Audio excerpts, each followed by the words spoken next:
दोस्तों स्वागत है आपका बिहार न्यूज में। दोस्तों मैं हूं फिरदौस गनी और आप देख रहे हैं केडीबी लाइव। दोस्तों आज हो चुका है 19 अगस्त 2022। तो आज की बिहार की टॉप न्यूज़ लेकर आए हैं आपके लिए। दोस्तों वीडियो स्टार्ट करने से पहले आपसे एक रिक्वेस्ट है, अगर आप नए आए हैं इस चैनल पर तो फिर चैनल को सब्सक्राइब करके बेल आइकन को प्रेस कर दीजिए और साथ में वीडियो को लाइक कर दीजिए, अपने दोस्तों के साथ शेयर भी कीजिए। तो चलिए दोस्तों स्टार्ट करते हैं आज की पूरे बिहार की टॉप न्यूज़।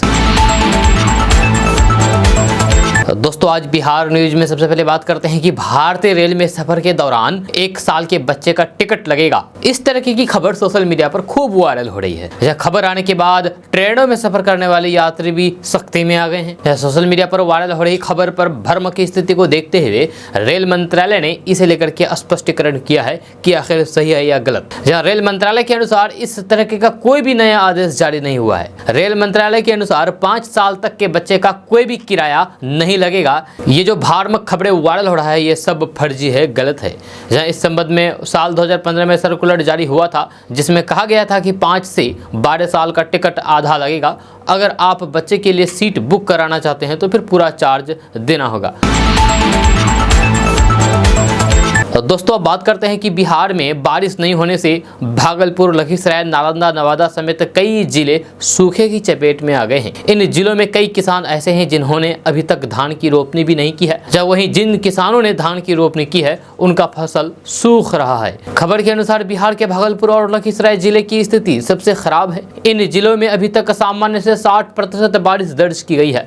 वहीं बिहार में ऐसे कई जिले हैं जहाँ बारिश का औसत अनुपात 40% ही रहा है, जिसके कारण किसान भूमिगत जल की सहायता से धान की रोपनी कर रहे हैं। आपको बता दें कि बिहार में अभी तक सामान्य से 41% कम मात्र 390 मिलीमीटर बारिश हुई है, जिसके कारण कई जिलों के किसानों की परेशानी बढ़ने लगी है। हालांकि सरकार बिहार के किसानों को धान की सिंचाई के लिए डीजल अनुदान दे रही है। बिहार में सूखे की हालात को देखते हुए सीएम नीतीश कुमार ने प्रखंडवार स्थिति का आकलन कराने और संभावित सूखे की स्थिति में किसानों को हर संभव मदद देने के आदेश दिए हैं। साथ ही साथ अधिकारियों को हालात पर नजर रखने को कहा गया है। दोस्तों बात करते हैं कि कृष्ण जन्माष्टमी आज यानी कि 19 अगस्त को मनाई जानी है। ऐसे में बाजार में इसकी रौनक देखने को मिल रही है। शहर से लेकर के गांव तक के दुकानों में भगवान कृष्ण से जुड़ी सामग्री मिल रहे हैं। यहाँ इनके वस्त्र, आभूषण, झूला, आसमानी पगड़ी, मुकुट, खराऊ, चप्पल, टापुर, मुकुट, मच्छरदानी, पंखा, कूलर के अलावा लड्डू गोपाल की मूर्ति मिल रही है। हर दुकान में इनकी अलग अलग रेंज है। 2 साल बाद इस बार बड़े धूमधाम से ये त्यौहार मनाया जाएगा। जहाँ दुकानदारों का कहना है कि जन्माष्टमी को लेकर के लोगों को काफी उत्साह है। लोग जम करके खरीदार कर रहे हैं। इस बार सारी सामग्रियों की ज्यादा खपत है। पिछले साल की तुलना में इस बार कीमत में 10 से 15% तक का इजाफा हुआ है। दोस्तों बात करते हैं कि बिहार में नीतीश कुमार की यूटर्न के बाद बनी नई सरकार पर घमासान तेज होता जा रहा है। यह नई सरकार में कांग्रेस की फजीहत पर बिहार के ही कांग्रेस नेता और कार्यकर्ता पहले ही भारी नाराजगी जाहिर कर चुके हैं। अब पार्टी के वरिष्ठ नेता गुलाम नबी आज़ाद ने सवाल उठा दिए हैं। जहां कांग्रेस नेता गुलाम नबी आज़ाद ने कहा है कि बिहार की सरकार में मंत्रियों और फिर विभागों का बंटवारा बिना किसी तर्क के किया गया है। कांग्रेस को विधायकों की संख्या के आधार पर हिस्सा नहीं मिला और ये हैरान कर देने वाली बात है कि कांग्रेस से किसी भी नेता मंत्री के पदों को लेकर के सही जिम्मेदारी के लिए दबाव भी नहीं बनाया। एक समाचार एजेंसी को दिए गए इंटरव्यू में गुलाम नबी आज़ाद ने बिहार की नई महागठबंधन सरकार में मंत्री पदों के बंटवारे पर कई सवाल खड़े किए हैं। गुलाम नबी आज़ाद ने कहा है कि आरजेडी के पास 79 विधायक हैं और उसे 17 मंत्री पद मिल गए हैं। नीतीश कुमार की पार्टी जेडीयू के पास एक निर्दलीय समेत 46 विधायक हैं और उसके 13 मंत्री बनाए गए हैं। यहाँ तक कि जीतन राम मांझी की हिंदुस्तान एवं मोर्चा यानी कि हम के पास सिर्फ 4 विधायक हैं और उसे भी 1 मंत्री पद दिया गया है। फिर 19 विधायकों वाले कांग्रेस को सिर्फ 2 मंत्री पद क्यों मिले, ये सवाल है। गुलाम नबी आज़ाद ने कहा है कि बिहार में गैर भाजपा दलों के साथ आकर के सरकार बनाना स्वागत योग्य कदम है, लेकिन उन्हें दुख इस बात की है कि कांग्रेस को सही हिस्सेदारी नहीं मिली। गुलाम नबी आज़ाद ने कहा है कि महागठबंधन में कांग्रेस को छोड़कर के दूसरे घटक दलों को अच्छी संख्या में मंत्री पद मिले हैं। उन्होंने कहा कि बिहार में विभागों का बंटवारा बिना किसी तर्क के किया गया और ये दुखद और हैरान कर देने वाली बात यह है कि कांग्रेस से किसी ने वाजिब हक के लिए दबाव नहीं बनाया है। दोस्तों बात करते हैं कि बिहार में फर्जी पुलिस वाले तो आपने सुने होंगे पकड़े जाते रहे हैं। इस बार पूरा का पूरा एक थाना ही फर्जी पाया गया है। ये फर्जी थाना पिछले 8 महीने से इलाके में एक्टिव था और चल रहा था और लोगों से पैसे ऐंठ रहा था। आश्चर्य की बात यह है कि जिला मुख्यालय में चल रहे इस फर्जी थाने की किसी को भी कानो कान खबर नहीं थी।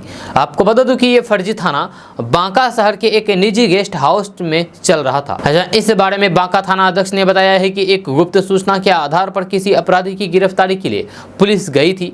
जब वह छापामारी करके थाना लौट रही थी तो फिर उसी समय बांका गेस्ट हाउस के सामने सड़क पर एक अनजान महिला और युवक पुलिस ड्रेस में दिखे। शक के आधार पर जब उनसे पूछताछ की गई तो फिर फर्जी थाने का मामला सामने आया है। थाना अध्यक्ष ने बताया है कि गिरफ्तार महिला अनीता खुद को दारोगा बता रही थी और वह बिहार पुलिस के फुल ड्रेस अप में थी। जहाँ उसके पास से एक अवैध पिस्तौल भी बरामद हुआ है। जबकि पकड़े गए दूसरे आरोपी का नाम आकाश कुमार है। वह खुद को थाने का चौकीदार बता रहा था। गिरफ्तार अनीता यादव ने बताया है कि भोला यादव ने दारोगा में भर्ती करके बांका के इस कार्यालय में तैनात किया गया था। जहाँ अपने काम के बारे में अनीता ने बताया है कि जहाँ कहीं भी सरकारी आवास वगैरह बनते थे वहाँ जाँच करने के लिए वे जाती थी। जब वहीं गिरफ्तार आकाश के मुताबिक भोला यादव को 70,000 रुपए देकर के वे फर्जी थाने में चौकीदार की नौकरी कर रहा था। थाना अध्यक्ष के मुताबिक इस कार्यालय में बहाल सभी कर्मियों को पुलिस वर्दी और अवैध पिस्तौल उपलब्ध कराने में भोला यादव का नाम मुख्य सरगना के रूप में सामने आ रहा है। दोस्तों बात करते हैं कि तेल कंपनियों ने बिहार के कई जिलों में पेट्रोल और डीजल की कीमतों में राहत दी है। राजधानी पटना, गया, मुजफ्फरपुर, भागलपुर, बिहार शरीफ, मधुबनी समेत कई शहरों में पेट्रोल डीजल सस्ता हुआ है। जहां भागलपुर और पूर्णिया में पेट्रोल डीजल की कीमतें वही का वही हैं। जहां पटना में आज पेट्रोल 88 पैसे और डीजल 82 पैसे प्रति लीटर सस्ता हो गया है। गया में पेट्रोल के दाम में 51 पैसे और डीजल में 47 पैसे प्रति लीटर की गिरावट आई है। इसके अलावा गोपालगंज, भभुआ, अररिया, औरंगाबाद, बेगूसराय, आरा, बिहार शरीफ, सिवान और सीतामढ़ी में भी पेट्रोल डीजल की रेट में कम हुए हैं। वही भागलपुर, पूर्णिया, अरवल, बांका, मोतिहारी, जहानाबाद, जमुई, कटिहार, खगड़िया, किशनगंज, लखीसराय, मधेपुरा, शेखपुरा, शिवहर, हाजीपुर और बेतिया में पेट्रोल डीजल की कीमतों में आज कोई भी बदलाव नहीं हुआ है। हालांकि मुजफ्फरपुर में पेट्रोल 4 पैसे और डीजल 5 पैसे प्रति लीटर की दर से महंगा हुआ है। इसके अलावा मुंगेर, सासाराम, बक्सर, समस्तीपुर, छपरा और सुपौल में भी तेल के दाम में हल्का सा इजाफा हुआ है। दोस्तों ये परेशान कर देने वाली खबर आपकी सेहत से जुड़ी हुई है जो आपको हमें भी बताने जा रहे हैं। बात यह है कि देश भर में मिलावटी तेल का कारोबार आपकी सेहत के साथ खिलवाड़ कर रहा है। भारतीय खाद्य सुरक्षा एवं मानक प्राधिकरण ने खाद्य तेलों में मिलावट के खिलाफ अभियान के तहत 1 अगस्त से 14 अगस्त के बीच 27,500 लीटर से अधिक को खुला खाद्य तेल जब्त किया है। चौंकाने वाली बात तो यह है कि सिर्फ 5 राज्यों में ही इतनी बड़ी जब्ती हुई है। उस पर भी ये कि इसमें से सिर्फ करीब 75% जब्ती सिर्फ उत्तर प्रदेश में हुई है। दोस्तों बात करते हैं कि भ्रष्टाचार और अपराध पर जीरो टॉलरेंस के कई उदाहरण बिहार में कुछ इस तरह के हैं कि मंत्री पद की कुर्सी हासिल करने के कुछ ही घंटे बाद 3 मंत्रियों को अपने पद से इस्तीफा देना पड़ा था। ये था बिहार में जीरो टॉलरेंस की नीति। वैसे इनमें 2 मंत्रियों पर बाद में केस खत्म हुआ और वे फिर से मंत्री बने। लेकिन आपको बता दूं कि विधि मंत्री कार्ति सिंह को शपथ के लिए अभी 1 दिन भी हुए हैं कि उन पर दर्ज एक मामले में अदालत से जारी वारंट प्रकरण ने तुल पकड़ लिया है। मुख्यमंत्री नीतीश कुमार से जब इस संबंध में पूछा गया तो उन्होंने साफ कह दिया है कि इस बारे में उन्हें कोई जानकारी ही नहीं थी। ये संकेत है कि अगर जानकारी रहती तो फिर क्या होता। हालिया मामला 2020 का है जब मेवालाल चौधरी को नीतीश कुमार की सरकार में शिक्षा मंत्री बनाए गए थे। उन पर यह आरोप था कि जिस समय वे बिहार एग्रीकल्चर यूनिवर्सिटी के कुलपति थे तो उस समय नियुक्ति को लेकर के कुछ गड़बड़ी की थी। जहां उन दिनों तेजस्वी यादव नेता प्रतिपक्ष थे। इस मुद्दे को उन्होंने काफी जोर शोर से उठाया था। नीतीश कुमार के जीरो टॉलरेंस पर भी सवाल किए थे। आखिरकार मेवालाल चौधरी को अपने पद से इस्तीफा देना पड़ा था। आपको बता दें कि मेवालाल चौधरी का निधन हो चुका है। इसके पहले 2008 में नीतीश कुमार की सरकार में परिवहन मंत्री रहे RN सिंह को भी भ्रष्टाचार से जुड़े एक मामले में अपनी कुर्सी छोड़नी पड़ी थी। इंजीनियर RN सिंह पर आरोप था कि जिस समय वे मुजफ्फरपुर के कांटी थर्मल पावर यूनिट में पदस्थापित थे तो उस समय उन्होंने थर्मल पावर यूनिट के लिए पाइप खरीदारी में गड़बड़ी की थी। तय क्वालिटी के पाइप नहीं खरीदे गए थे।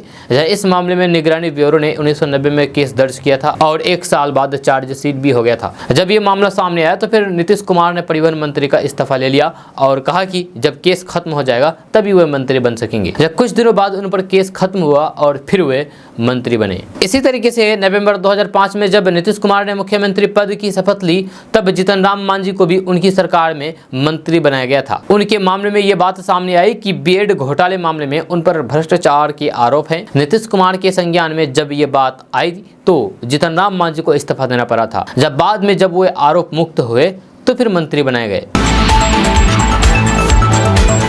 दोस्तों बात करते हैं कि बिहार में सियासी घमासान के बाद सत्ता परिवर्तन हो गया और नीतीश कुमार की नई सरकार में मंत्रियों ने शपथ ले ली है, लेकिन इसके बाद से ही विवादों का दौर शुरू हो गया है।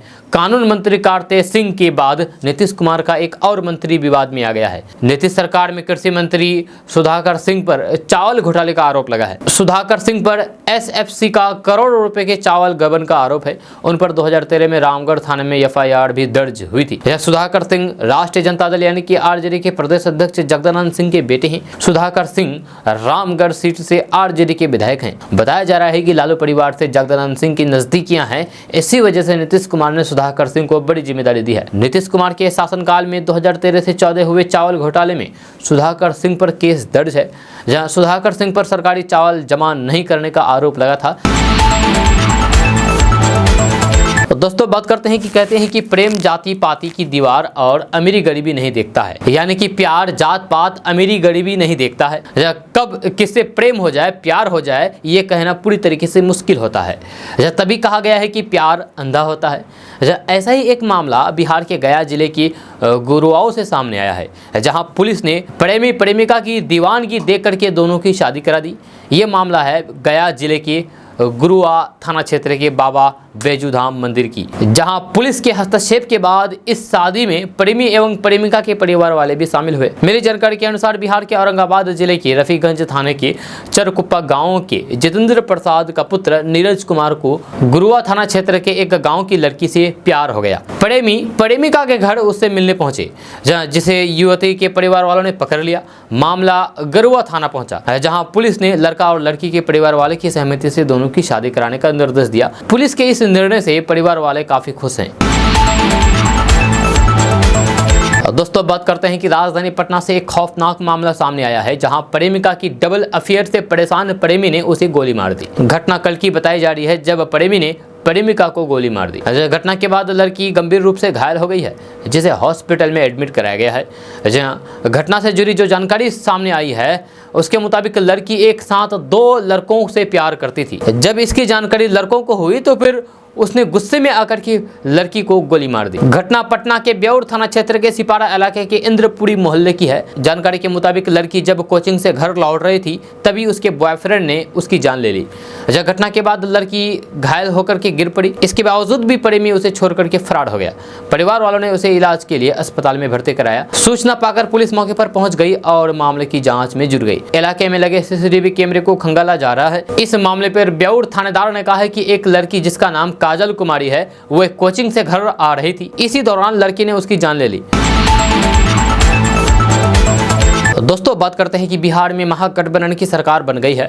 इस बीच बिहार की सियासी गलियारों में चर्चा आम है कि नीतीश कुमार जल्द ही तेजस्वी यादव को मुख्यमंत्री पद की कमान सौंप करके राष्ट्रीय राजनीति की ओर कदम बढ़ा देंगे। चल रही इस कयासबाजियों में चर्चा आम है कि सोनिया गांधी ने भी नीतीश कुमार के नाम पर सहमति दे दी है कि वे जल्द ही दिल्ली पहुंच करके विपक्षी दलों को एकजुट करेंगी। मगर बिहार कांग्रेस के नेताओं ने जो बयान जारी किया है उससे नीतीश कुमार को लेकर के ऐसी राजनीतिक चर्चाओं को बड़ा झटका माना जा रहा है। दरअसल दिल्ली में एक प्रेस कॉन्फ्रेंस में कांग्रेस नेताओं ने साफ कर दिया है कि नीतीश कुमार कांग्रेस की ओर से पीएम पद के उम्मीदवार नहीं होंगे। दिल्ली में आयोजित एक प्रेस कॉन्फ्रेंस में कन्हैया कुमार, बिहार कांग्रेस प्रभारी भक्तचरण दास और बिहार कांग्रेस के अध्यक्ष मदन मोहन झा ने कई मुद्दों पर अपनी राय जताई है।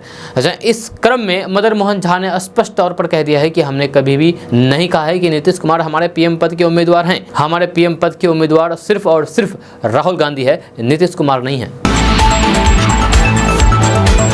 दोस्तों बात करते हैं कि कांग्रेस नेता कन्हैया कुमार ने बिहार के बदले हुए सियासी माहौल के बीच भाजपा पर जमकर के हमला बोला है। कन्हैया कुमार ने कहा है कि बीजेपी नीतीश कुमार से रोजगार पर ब्लूप्रिंट मांग रही है। बीजेपी ने भी 2 करोड़ रोजगार देने की बात की थी, उसका ब्लूप्रिंट कहां है? कन्हैया कुमार ने कहा है कि ऐसे गर्मी के माहौल में बीजेपी कांप रही है तो फिर इसका मतलब है कि लोकतंत्र में नंबर मैटर करता है और बिहार के पास नंबर है। ये बात उसको यानी कि बीजेपी को भी पता है कि ये नंबर हमारे पास नहीं रहेगा, इसीलिए तरह तरह की बात सामने आ रही है। उन्होंने कहा है कि भारतीय जनता पार्टी कहती है कि देश में कितनी भी महंगाई हो जाए, कितनी भी बेरोजगारी हो जाए और जनता कितनी भी परेशान हो जाए, लेकिन भाजपा साम दाम दंड भेड़ से सरकार बना ही लेंगे। कन्हैया कुमार ने कहा है कि बिहार ने अपने इतिहास को पुनर्जीवित करने का काम किया है।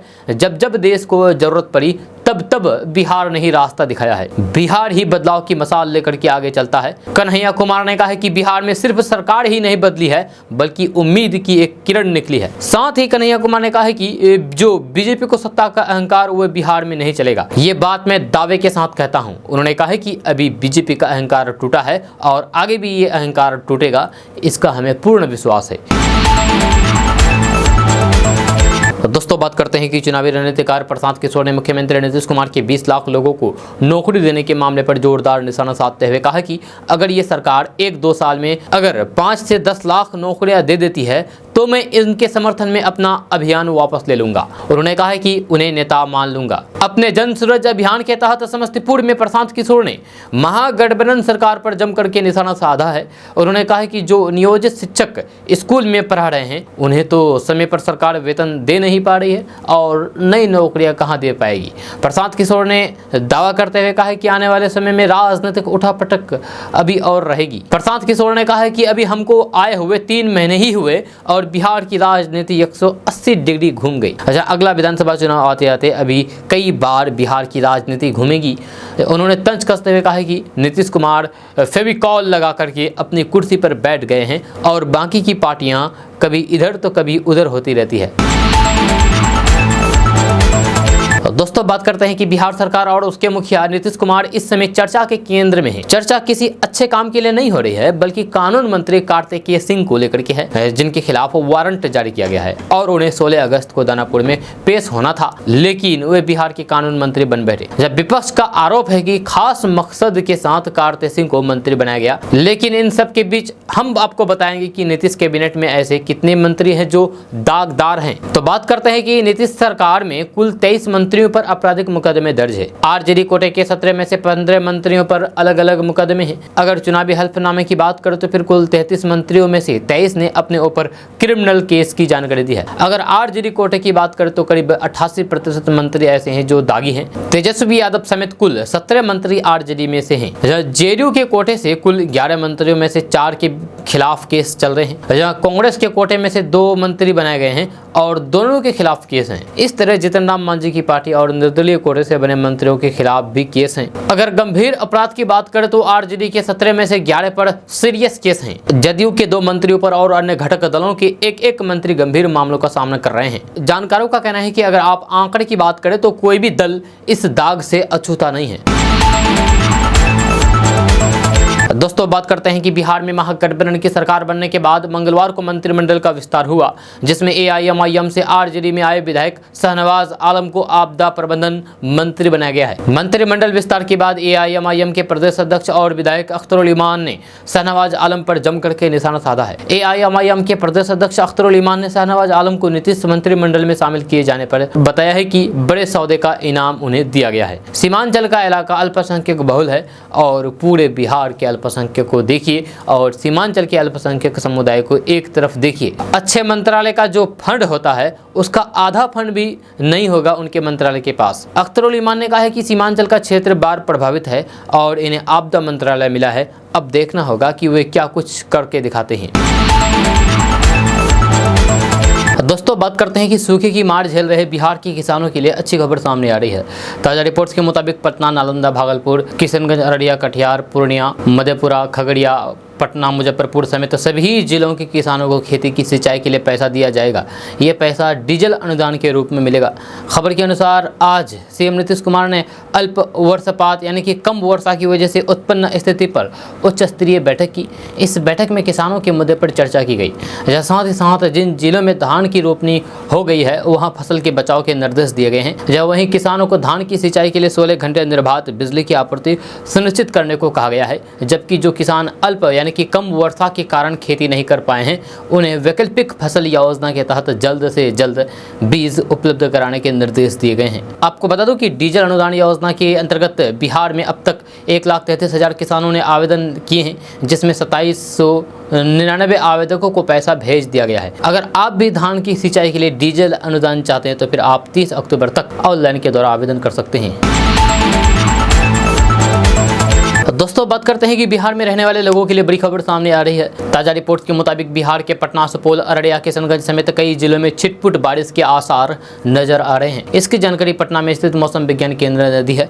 जब मौसम विभाग के अनुसार बिहार के सुपौल, अररिया, किशनगंज जिलों में कुछ स्थान पर गरज के साथ हल्की से मध्यम स्तर की बारिश हो सकती है, नहीं भी हो सकती है। वहीं राजधानी पटना समेत बिहार के कई जिलों में हल्की बूंदाबांदी होने की संभावना दिखाई दे रही है। हालांकि मौसम विभाग ने बिहार के किसी भी जिलों में तेज बारिश होने की संभावना नहीं जताई है। मौसम विज्ञान केंद्र की ओर से भारी बारिश का कोई भी अलर्ट जारी नहीं किया गया है, यानी कि बिहार के किसानों को भारी बारिश के लिए अभी और इंतजार करना होगा। मौसम वैज्ञानिकों की माने तो मानसून ट्रफ दक्षिण पश्चिमी राजस्थान के कोटा, शिवपुरी, सिद्धि, डाल्टेगंज, पुरुलिया होते हुए उत्तर पूर्व बंगाल की खाड़ी की ओर गुजर रही है। इसका असर बिहार में कुछ ज़्यादा देखने को नहीं मिलेगा। इससे सिर्फ कुछ जिलों में बूंदाबांदी हो सकती है, भी नहीं भी हो सकती है। दोस्तों बात करते हैं कि बिहार की राजधानी पटना से बड़ी खबर सामने आ रही है। ताजा रिपोर्ट्स के मुताबिक नीतीश कुमार की अगुवाई में महागठबंधन की दूसरी सरकार का गठन हो गया है। इसमें 33 मंत्रियों ने शपथ ले ली है। इसमें सबसे ज़्यादा मंत्री समस्तीपुर, मधुबनी और गया जिले को मिला है। वहीं बिहार के 18 जिलों में से एक भी विधायक को मंत्री पद नहीं दिया गया है। आपको बता दें कि सीएम नीतीश कुमार के नए कैबिनेट में 33 मंत्रियों ने शपथ ली है, जिसमें 17 आरजेडी, 12 जेडीयू, कांग्रेस 2, हिंदुस्तानी अवाम मोर्चा 1 और एक निर्दलीय के विधायक शामिल है। इस मंत्री पद के शपथ ग्रहण में मिथिला और मगध का जलवा देखने को मिला है। समस्तीपुर, मधुबनी और गया जिले को 3-3 मंत्री पद मिला है। पटना, सारण, नालंदा, पूर्णिया, दरभंगा, कैमूर और रोहतास जिले को 2-2 मंत्री पद मिले हैं। बांका, सुपौल, पूर्वी चंपारण, मुजफ्फरपुर, वैशाली, मधेपुरा, जमुई, गोपालगंज, शेखपुरा, अररिया को 1-1 मंत्री पद मिला है। जिन जिलों को मंत्री पद नहीं मिला है वह है भागलपुर, मुंगेर, नवादा, सहरसा, भोजपुर, बक्सर, जहानाबाद, कटिहार, औरंगाबाद, बेगूसराय, पश्चिमी चंपारण, खगड़िया, किशनगंज, लखीसराय, शिवहर, सीतामढ़ी, सिवान और अरवल जिला शामिल है। यानी कि इन जिलों को एक भी मंत्री पद नसीब नहीं हुआ है। दोस्तों बात करते हैं कि बिहार के मुख्यमंत्री नीतीश कुमार ने आरजेडी अध्यक्ष लालू प्रसाद यादव के पटना पहुंचने पर बुधवार को उनसे मुलाकात की। नीतीश कुमार अपने सरकारी आवास से राबड़ी देवी आवास पहुंचे। लालू प्रसाद के छोटे बेटे तेजस्वी यादव, जो 5 साल बाद फिर से उप मुख्यमंत्री बनाए गए हैं, अपने बॉस को लेने के लिए यानी कि नीतीश कुमार को लेने के लिए गेट पर पहुंचे। नीतीश पूरी गर्मजोशी से लालू से मिले और गुलाब के फूलों का एक पुष्प गुच्छ भी भेंट किया। नीतीश अक्सर लालू को अपना बड़ा भाई बताते हैं। इस दौरान आरजेडी अध्यक्ष लालू प्रसाद यादव पिछले महीने कंधे में हुए फ्रैक्चर के कारण एक हाथ पर पट्टी बांधते नजर आए। आपको बता दें कि नीतीश कुमार को आखिरी बार इस साल की शुरुआत में 10 सर्कुलर रोड में स्थित राबड़ी आवास पर तब देखा गया था जब वो एक इफ्तार दावत में शामिल हुए थे। मुख्यमंत्री नीतीश कुमार ने बाद में शहर के एक निजी अस्पताल में फ्रैक्चर के कारण भर्ती कराए गए लालू प्रसाद यादव का कुशल क्षेम जानने के लिए वहां पर दौरा किया था। दोस्तों बात करते हैं कि बिहार से शिक्षा विभाग की टीम दिल्ली जाकर के अरविंद केजरीवाल की मॉडल को देखेगी। शिक्षा मंत्री का पदभार लेने के बाद चंद्रशेखर ने बुधवार को प्रेस कॉन्फ्रेंस करके ये बात कही है। उन्होंने कहा है कि शिक्षा में सुधार लाने के लिए हर संभव प्रयास किया जाएगा। दिल्ली में सरकारी स्कूलों की शिक्षा का स्तर बहुत अच्छा है। मुख्यमंत्री अरविंद केजरीवाल का शिक्षा मॉडल सराहनीय कदम है। इसके लिए हम लोगों ने अधिकारियों से बातचीत की है। केजरीवाल के शिक्षा मॉडल को हम लोग जाकर के देखेंगे। हर संभव प्रयास होगा कि बिहार में भी केजरीवाल मॉडल पर शिक्षा में काम किया जाए। शिक्षा मंत्री चंद्रशेखर ने कहा है कि साथ में सिमिलरता मॉडल को भी हम लोग देखेंगे। उन्होंने केजरीवाल मॉडल पर कहा है कि दुनिया भर से लोग वहां पर आ रहे हैं तो हम जरूर देखेंगे। अच्छा, कुछ न कुछ तो है। शिक्षा मंत्री ने बीजेपी पर निशाना साधते हुए कहा है कि जिनको नफरत पराना है वो पराएं, हमें मोहब्बत पराना है। जिनको सांप्रदायिकता बनाना है वह बनाएं, हमें ग्लोबल जस्टिस बनाना है। समान काम समान वेतन की बात पर शिक्षा मंत्री ने कहा कि जो शिक्षक वर्ग संचालित कर रहे हैं अच्छे से ढंग से पढ़ाई करेंगे, उनको रिजल्ट मिलेगा और उनका वेतन भी उसी अनुसार होगा। शिक्षकों की बहाली को लेकर के आंदोलन कर रहे अभ्यर्थियों पर कहा कि मुख्यमंत्री सरकारी नौकरी देने को लेकर के चिंतित है। मुख्यमंत्री ने स्वतंत्रता दिवस पर घोषणा भी की है कि जल्द ही ज़्यादा से ज़्यादा बहाली होगी। यह कह देना है कि अभी तुरंत हो जाए ये अभी संभव नहीं है, लेकिन जल्द ही खाली पड़े पदों को भरा जाएगा। तो दोस्तों बात करते हैं कि बिहार में लंबे समय से बारिश नहीं होने के कारण अब लोगों का गर्मी से बुरा हाल हो रहा है। मानसून के आने के बाद भी इस बार बिहार में अच्छी खासी बारिश देखने को नहीं मिली है, जिसके कारण उमस और गर्मी लगातार बढ़ रही है। बिहार में मानसून कमजोर होने के चलते अब ज़्यादातर इलाकों में हल्की फुल्की बारिश हो रही है। मौसम विभाग ने बिहार के मौसम को लेकर के ताज़ा अपडेट जारी किया है। मौसम विभाग के अनुसार बिहार के कुछ जिलों में हल्की से मध्यम दर्जे की बारिश के आसार बने हुए हैं, जिसमें पटना समेत सुपौल, किशनगंज, अररिया जिला शामिल है। इसके अलावा बांके के इलाकों में थोड़ी बहुत बारिश की संभावना बनी हुई है। बिहार में फिलहाल अच्छी बारिश के कोई भी आसार नजर नहीं आ रहे हैं। इस बार बारिश नहीं होने के कारण सबसे ज्यादा समस्या किसानों को झेलनी पड़ रही है। जब किसानों को अच्छी बारिश की आशा थी, लेकिन बारिश नहीं होने के कारण धान की खेती बर्बाद हो रही है। बिहार में सूखे के हालात बने हुए हैं। दोस्तों बात करते हैं कि बिहार की महागठबंधन सरकार में कार्तिकेय सिंह को कानून मंत्री बनाए जाने को लेकर के मतभेद अब खुल करके सामने आ गए हैं। वहीं मुख्यमंत्री नीतीश कुमार के नए मंत्रिमंडल के विस्तार के एक दिन बाद ही उनकी पार्टी जदयू की विधायक बीमा भारती ने बुधवार को धमकी दी कि अगर लेसी सिंह को कैबिनेट से नहीं हटाया गया तो फिर वह इस्तीफा दे देंगी। जहां लेसी सिंह को मंगलवार को तीसरी बार मंत्री के रूप में कैबिनेट में शामिल किया गया। उन्हें बिहार कैबिनेट में खाद्य और उपभोक्ता संरक्षण मंत्रालय दिया गया है।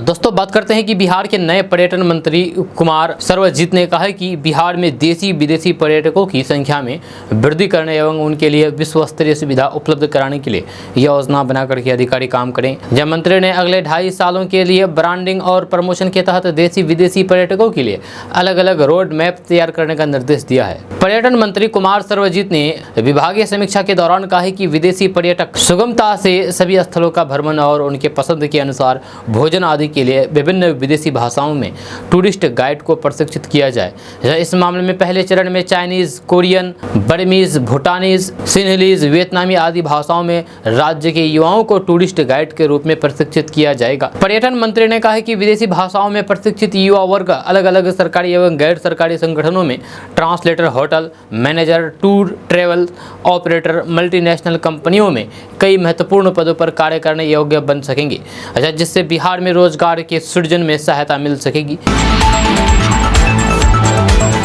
दोस्तों बात करते हैं कि पूर्व बाहुबली सांसद आनंद मोहन के कोर्ट में पेशी के बाद घर घुमाने के मामले में सरकार ने काफ़ी सख्त कार्रवाई की है।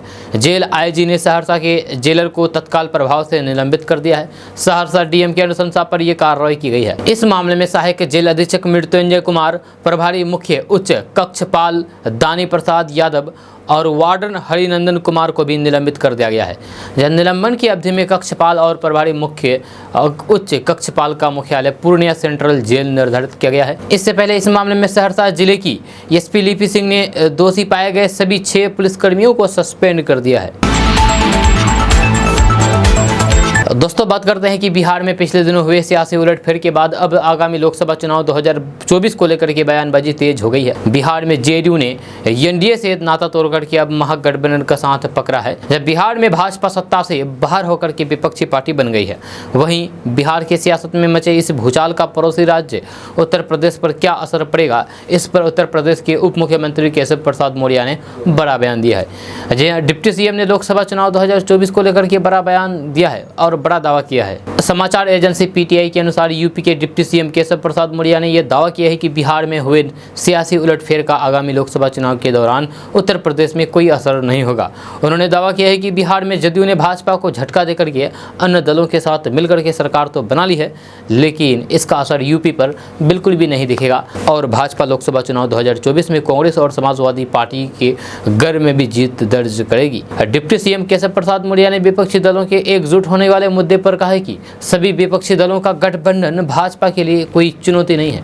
ऐसा प्रयास पूर्व में भी किया गया है, लेकिन वे नाकाम रहे हैं। डिप्टी सीएम ने दावा किया है कि यूपी और बिहार की सीमा एक दूसरे के साथ जुड़ी है और जब बीजेपी के साथ जेडीयू का गठबंधन नहीं था तब जेडीयू ने कुछ उम्मीदवारों को मैदान में उतारा, लेकिन वे अपनी जमानत तक नहीं बचा सके थे। आपको बता दें कि एनडीए से अलग होती ही मुख्यमंत्री नीतीश कुमार समेत महागठबंधन के सभी दलों ने आगामी लोकसभा चुनाव को निशाना बनाया था और भाजपा सरकार को हटाने के लिए सभी ने हुंकार भरी है। इधर भाजपा ने भी लोकसभा चुनाव में बेहतर प्रदर्शन के लिए रणनीति बनानी शुरू कर दी है। दोस्तों बात करते हैं कि ऊर्जा मंत्री विजेंद्र यादव की अचानक तबीयत खराब होने के बाद आईजीआईएमएस में भर्ती कराया गया है, जहां डॉक्टरों की देखरेख में इलाज चल रहा है। जहां डॉक्टरों के अनुसार विजेंद्र यादव की जांच की गई तो फिर उनको हार्ट की गंभीर बीमारी से पीड़ित पाया गया है और छाती में पानी मिला है, जिसके बाद उन्हें सीसीयू में रखा गया है। इधर तबीयत खराब होने की सूचना के बाद उप मुख्यमंत्री और स्वास्थ्य मंत्री तेजस्वी यादव दोपहर 11 बजे आईजीआईएमएस पहुंचे उन्हें देखने के लिए। उन्होंने इलाज कर रहे डॉक्टरों से बीमारी के बारे में पूछताछ की और बेहतर इलाज कराने को कहा। करीब 45 मिनट तक तेजस्वी यादव यहां पर थे। आईजीआईएमएस के medical superintendent doctor Manish Mandal ने कहा है कि ऊर्जा मंत्री विजेंद्र प्रसाद यादव आईजीआईएमएस के आईसीयू में एडमिट है, उन्हें सांस की तकलीफ है और वे इसकी जाँच कराने आईजीआईएमएस पहुंचे थे। 1 महीने पहले ऊर्जा मंत्री कोरोना संक्रमित हुए थे, जब पिछले 4 दिनों से उन्हें खांसी और सीने में हल्की दर्द की शिकायत थी। वे कोरोना का साइड इफेक्ट समझ अपनी जांच कराने आईजीआईएमएस पहुंचे थे। जांच में पाया गया है कि उनकी बाईं तरफ का हार्ट कम काम कर रहा था, जहां इलाज के बाद उनके हालात में सुधार हुआ है। दोस्तों बात करते हैं कि भगवान बुद्ध की पावन ज्ञान भूमि बोध गया में स्थित इंटरनेशनल मेडिटेशन सेंटर के प्रांगण में पर्वत पुरुष दशरथ मांझी की 15वीं पुण्यतिथि के मौके पर दशरथ मांझी कल्याण समिति के तत्वाधान में निःशुल्क चिकित्सा शिविर का आयोजन किया गया, जिसमें पटना के मेदांता हॉस्पिटल के प्रसिद्ध चिकित्सकों द्वारा लोगों की निःशुल्क जांच की गई। इस दौरान पर्वत पुरुष दशरथ मांझी की याद में एक श्रद्धांजलि सभा का भी आयोजन किया गया। इसमें बड़ी संख्या में ग्रामीण क्षेत्र के महिलाएं एवं पुरुष शामिल हुए। आपको बता दूं कि जल्द ही बोध गया में दशरथ मांझी की आदमकद प्रतिमा लगाई जाएगी। दशरथ मांझी लोगों के लिए प्रेरणा स्रोत है, जिन्होंने छेनी हथौड़े से पहाड़ को काट करके सुगम बड़ा रास्ता बना दिया था। आज उन्हें याद किया गया और उनकी आदमकद बड़ी सी प्रतिमा लगाई जाएगी। दोस्तों बात करते हैं कि राष्ट्रीय राजधानी दिल्ली में रोहिंग्या अवैध विदेशी नागरिकों को घर दिए जाने से संबंधित मीडिया में चल रही खबरों का गृह मंत्रालय ने खंडन कर दिया है। होम मिनिस्ट्री ने यह स्पष्ट किया है कि दिल्ली में बकरवाला में रोहिंग्या अवैध प्रवासी को ईडब्ल्यूएस फ्लैट प्रदान करने के लिए कोई निर्देश नहीं दिया गया है। दरअसल दिल्ली सरकार ने रोहिंग्यों को एक नए स्थल पर हस्तांतरित करने का प्रस्ताव रखा गया था, जहां गृह मंत्रालय ने government of national capital territory of Delhi को यह सुनिश्चित करने का निर्देश दिया है कि रोहिंग्या अवैध विदेशी वर्तमान स्थान पर बने रहेंगे, क्योंकि गृह मंत्रालय पहले ही विदेश मंत्रालय के माध्यम से संबंधित देश के साथ उनके निर्वासन का मामला उठा चुका है, जहां इन अवैध विदेशियों को कानून के अनुसार उनके निर्वासन तक डिटेंशन सेंटर में रखा जाना है। दिल्ली सरकार ने वर्तमान स्थान को डिटेंशन सेंटर घोषित नहीं किया है, उन्हें तुरंत ऐसा करने का निर्देश दिया गया है। दोस्तों बात करते हैं कि पिछले 8 दिनों से दिल्ली एम्स में भर्ती कॉमेडियन राजू श्रीवास्तव के प्रशंसकों के लिए अच्छी खबर नहीं है। रिपोर्ट्स की माने तो उनकी हालात एक बार फिर से बिगड़ गई है और डॉक्टर्स ने उन्हें ब्रेन डेड घोषित कर दिया है। डॉक्टर्स का कहना है कि राजू का दिल भी ठीक से काम नहीं कर रहा है। दावा यहाँ तक किया जा रहा है कि डॉक्टर्स ने राजू श्रीवास्तव के परिवार को जवाब दे दिया है। एक रिपोर्ट के मुताबिक राजू श्रीवास्तव के शरीर के ऊपरी हिस्से में ऑक्सीजन नहीं पहुंच रही है, जिसकी वजह से वह काला पड़ गया है। हालांकि उनके शरीर का निचला हिस्सा काम कर रहा है।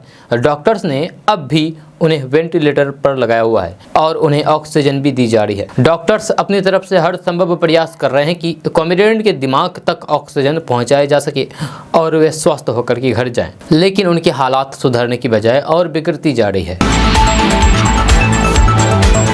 दोस्तों बात करते हैं कि सरकार ने एक पाकिस्तानी और 7 यूट्यूब चैनल पर बैन लगा दिया है जब ये चैनल भारत विरोधी कंटेंट चला रहे थे।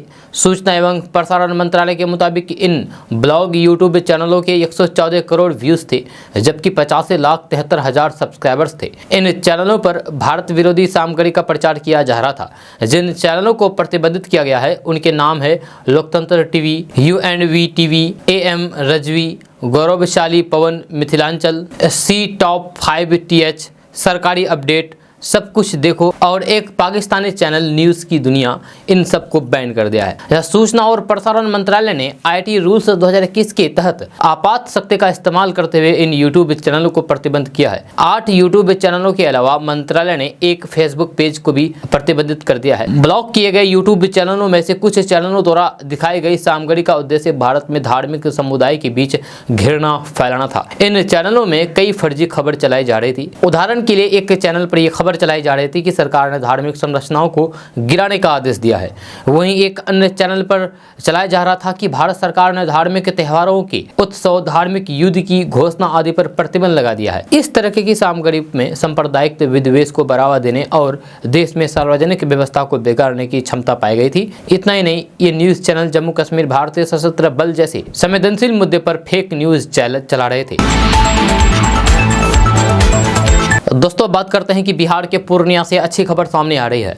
ताज़ा रिपोर्ट्स के मुताबिक पूर्णिया से Patna greenfield express control express way से जोड़ा जाएगा, जहां इसको लेकर के तैयारी की जा रही है। इसके बाद पूर्णिया के लोगों को पटना जाने में मात्र 3 घंटे का समय लगेगा।